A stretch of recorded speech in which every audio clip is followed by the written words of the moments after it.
ఇశ్రాయేలీయులలో పేరు పొందిన సభికులను సమాజ ప్రధానులునైన 250 మందితో మోషేకు ఎదురుగా లేచి, మోషే అహరోనులకు విరోధముగా పోగుపడి, మీతో మాకిక పనిలేదు, ఈ సర్వ సమాజంలోని ప్రతివాడును పరిశుద్ధుడై యెహోవా వారి మధ్యనున్నాడు,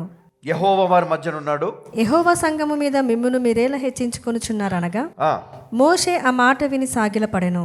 ఏం చేశాడు మోషే? ఆ మాట విని సాగిలపడెను. అటు తరువాత అతడు కోరహుతోను వాని సమాజముతోను ఇట్లా నేను తనవాడు ఎవడో పరిశుద్ధుడు ఎవడో రేపు యెహోవా తెలియజేసి వానినే తన సన్నిధికి రానిచ్చును. ఏమన్నాడమో? తనవాడు ఎవడో పరిశుద్ధుడు ఎవడో రేపు యెహోవా తెలియజేసి వానిని తన సన్నిధికి రానిచ్చును. ఆయన తాను ఏర్పరచుకొనిన వానిని తన యొద్దకు చేర్చుకొనును. ఏమంట? ఆయన తాను ఏర్పరచుకొనిన వారిని తన యొద్దకు చేర్చుకొనును. ఇలాగు చేయుడి, కోరహును అతని సమస్త సమూహమునైనా మీరును ధూపార్తులను తీసుకొని వాటిలో అగ్ని ఉంచి రేపు యెహోవా సన్నిధిని వాటి మీద ధూపద్రవ్యము వేయుడి. అప్పుడు యెహోవా ఏ మనుష్యుని ఏర్పరచుకొనునో వాడే పరిశుద్ధుడు. హల్లెలూయా. ఇక చూడండి, కోరహు తనకున్నటువంటి బాధ్యతను మరచిపోయి లేదా పక్కన పెట్టి ఏం చేస్తా ఉన్నాడు? ఆయనకు దేవుడు గొప్ప బాధ్యత ఇచ్చాడు. ఏంటది? దేవుని మందస్సమును మోసే బాధ్యత. దేవుడు ఆ పని పెట్టాడు. అది అతి పవిత్రమైన పనిలో మరి దేవుడు అతన్ని ఉంచాడు. అయితే ఈ వ్యక్తి అది మరిచి అది పక్కన పెట్టి తిరుగుబాటు కొరకు కోరహు ఒక్కడే ఈ పని చేయలేదు, కానీ అతడు 250 మంది ప్రముఖులను తన వైపు తిప్పుకొని తిరుగుబాటు చేయడం మొదలుపెట్టాడు. అంటే దేవుడు ఒక బాధ్యత ఇచ్చాడండి మీకు. ఆ బాధ్యత దేవునికి తెలుసు నీకు ఏమి ఇవ్వాలి, నీ పితరులపైన ఏ వాగ్దానం ఉంది, నీ పితరులు ఏ పని చేశారు, నీ పితరులు ఎలాంటి పాపములో ఉన్నారు, ఎలాంటి నీతి కార్యాలు చేశారు, లేదా ఎలాంటి పశ్చాత్తాపము కలిగి ఉన్నారు దేవుని పట్ల ఎలాంటి హృదయము కలిగి ఉన్నారు, దేవుని పట్ల ఎలాంటి ఆశ కలిగి ఉన్నారు, ఇవన్నీ దేవునికి తెలుసు అంట.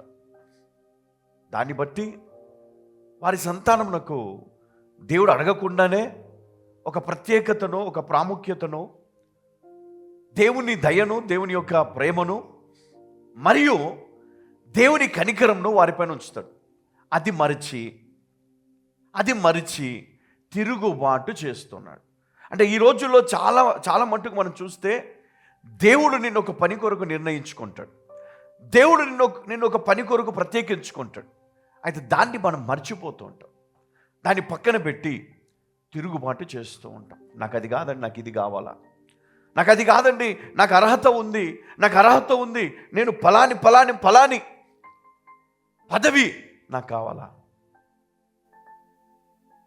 దేవుడు నియమించాడు మోషే అహరోనులను, దేవుడు ఏర్పాటు చేసుకున్నాడు. వారి పని పైన, వారి అధికారం పైన, వారికి దేవుడు ఇచ్చినటువంటి ధన్యత పైన నీకు అసూయ ఎందుకు? కదా ఈరోజు మనం కూడా కొన్నిసార్లు మన తోటివారు, మన సహోదరులు, మరి మనకు లేని ధన్యత వాళ్ళకు ఉన్నప్పుడు మనకి ఏమనిపిస్తుంది అంటే ఎలాగైనా వాళ్ళపైన బురద చల్లుతూ ఉంటాం. వాడేమన్నా ఊరికే సంపాదించాడా, లేకపోతే ఆమె ఏమన్నా ఊరికే ఇచ్చేసిందా, లంచాలు తీసుకోలే, మోసాలు చేయలే.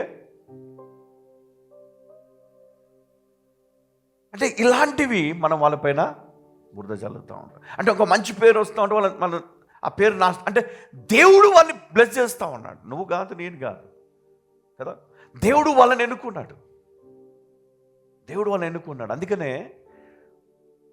అసూయ అనేది ప్రతి ఒక్కరిలో ఉందండి. ఉందా లేదా?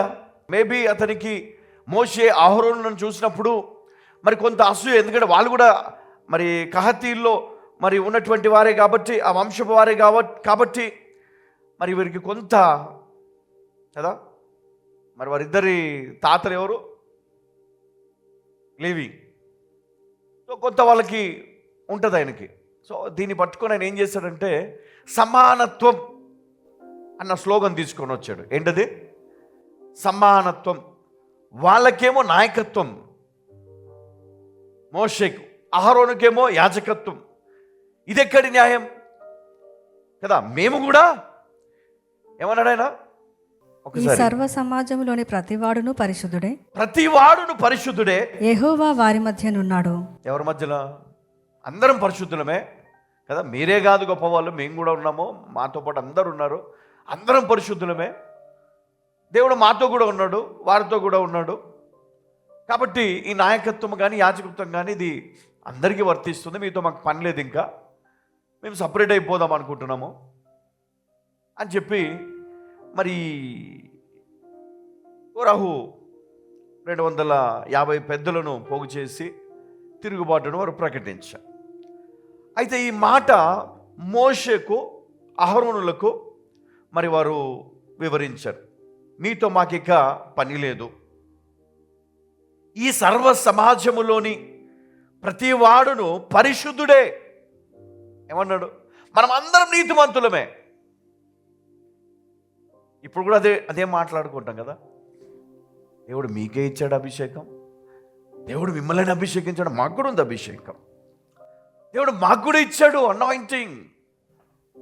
అందరికీ ఉండొచ్చు, కానీ దేవుడు కొంతమందిని ప్రత్యేకంగా యాజకులుగా ఎన్నుకుంటాడు, కొంతమందిని నాయకులుగా ఎన్నుకుంటాడు, కొంతమందిని దేవుడు మరి వారి యొక్క మరి ఆయన యొక్క మందిరము పనులు కదా. ఇందాక మనము చూసినట్లుగా ఈ 3 కుమారులు, మొదటివాడు గెర్షోను. మరి గెర్షోనీయులు మరి ఆ వంశము వారికి దేవుడు మరి ఏం పని ఇచ్చాడో ఇందాక నేను చెప్పాను కదా. ఏం పని చేశారు వారు? ప్రత్యక్షపు గుడారము యొక్క తెరలు, పైకప్పులు, గుడారము ద్వారము యొక్క తెరలు మరియు ప్రాకారములు మరి మోయడము వారికి ఇవ్వబడినటువంటి పని. వాటిని జాగ్రత్త చేయడము వారి పని, వాటిని జాగ్రత్త చేయడం. మరి కహాతీలకు మరి ఇవ్వబడినటువంటి పని ఏమిటి అంటే, వీరు అత్యంత పవిత్రమైన వస్తువులైన నిబంధన మందస్సము, ధూపవేదిక, ధూపవృక్షము మరియు బలిపీఠములను మోయడము వీరి బాధ్యత. మరి వీటిని ఎలా మోయాలి అంటే వీటిని భుజముల పైన మోయాలి. మరి గెర్షోను మరియు మెరారి ఈ వంశము వారికేమో వీరు మోయడానికి వీరికి మరి ఈ బండ్లు, ఎద్దులు ఇవ్వడం జరిగింది. ఇది వారికి పవిత్రమైన పని, దేవుడు అప్పగించినటువంటి పని, చాలా అతి పవిత్రమైంది. They are blessed. అందుకే కహాతీలకు మరి ఎక్కడ స్థలము లేదు. మరి దేవుడు మనకు స్థలాలు ఇచ్చాడు, మనం ఉండడానికి ఇల్లు ఇచ్చాడు, కుటుంబాలను ఇచ్చాడు, అన్నీ ఇచ్చాడు. అయినా తిరుగుబాటు, అయినా వ్యతిరేకత, అయినా సమాధానము లేదు, అయినా దేవునికి మనము దూరంగా బ్రతుకుతా ఉన్నాం. అందుకనే పరిశుద్ధ గ్రంథములో మరి యొక్క ప్రాముఖ్యమైనటువంటి అంశాన్ని దేవుడు ఎందుకు ఏర్పాటు చేశాడంటే, సంఘము తెలుసుకోవాలి. సంఘం తెలుసుకోవాలి. ఏం తెలుసుకోవాలి? చూడండి ఇక్కడ 5వ వచనంలో, తనవాడు ఎవడో పరిశుద్ధుడెవడో. ఏమన్నాడు? తనవాడు ఎవరో పరిశుద్ధుడు ఎవడో, పరిశుద్ధుడు ఎవరో రేపు యెహోవా తెలియజేసి వానిని తన సన్నిధికి రానిచ్చును.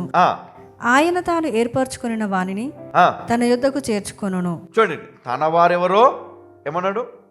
తనవాడు ఎవడో, పరిశుద్ధుడు ఎవడో రేపు యెహోవా తెలియజేసి వాని తన సన్నిధికి రానిచ్చును.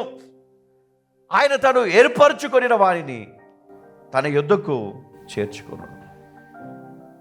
దేవుడు ఎన్నుకుంటాడంట. హల్లెలూయా.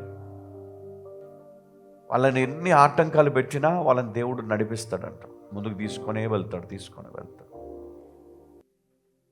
అంటే ఇక్కడ దేవుడు అధికారాన్ని లాక్కోమని చెప్పలే, ఒకరి ఆశీర్వాదమును, ఒకరి పేరును, ఒకరి ఆస్తిని లాక్కోమని చెప్పలే. అవి దేవుడిచ్చేవి, అవి దేవుడు ఇవ్వాలి. అధికారము కానీ, ఆస్తులు కానీ, పేరు కానీ, ఘనత కానీ, ఆశీర్వాదము కానీ, కుటుంబము కానీ, ఇవన్నీ దేవుడిచ్చేవి. మరి ఇక్కడ కోరహు, మరి ఇతడు ఏమి లాక్కోవాలనుకున్నాడు అంటే, కొంతమంది 250 మంది పెద్దలను, ప్రముఖులను కూడబెట్టుకొని ఈ అధికారం కోసము తిరుగుబాటు చేసినప్పుడు మరి దేవుడు గమనించట్లేదా? దేవుడు గమనించాడు. మరి ఇక్కడ మోషే అహరోనులు ఏం చేస్తారు అంటే, వారు సాగిలపడ్డారు. మోషే సాగిలపడ్డాడు దేవునికి. అంటే వారిలో లేనిది వీరిలో ఉన్నది ఏంటంటే భయము, భక్తి. దేవుడిచ్చిన పనిని చేయడం, దేవుడిచ్చిన బాధ్యతను మర్చిపోకుండా పనిని చేయడం. ఖాదీలకు దేవుడిచ్చిన పని, మరి మందసము, మరి వాటిని మోసే పని, అతి పరిశుద్ధమైనటువంటి వస్తువులను వారు మోయడం. అంటే దేవుణ్ణే వారికి ఇచ్చాడు కదా. ఆస్తులు లేవు, స్థలాలు లేవు, కానీ దేవుణ్ణే వారికి ఇచ్చాడు. ఆ మందసం మోయడం, ఆ అతి పరిశుద్ధమైనటువంటి వాటిని వస్తువులను మోయడం, అది దేవుడిచ్చినటువంటి కృప, ధన్యత. కొన్నిసార్లు మనకు దేవుడిచ్చే పనిలో డబ్బు రాదు, ఆస్తులు రావు, పేరు రాదు, మనకి ఎలాంటి లాభాలు ఉండవు. కానీ ఆ పని దేవుడిచ్చాడు, దానికోసం నువ్వు నియమించబడ్డావు. Your appointed. హల్లెలూయా. దేవుడిని ఏర్పరచుకున్నాడు. అమ్మ, దేవుడిని ఏర్పరచుకున్నాడు, దానికోసం నిలబడాలి, ప్రాణం పెట్టాలి. హల్లెలూయా.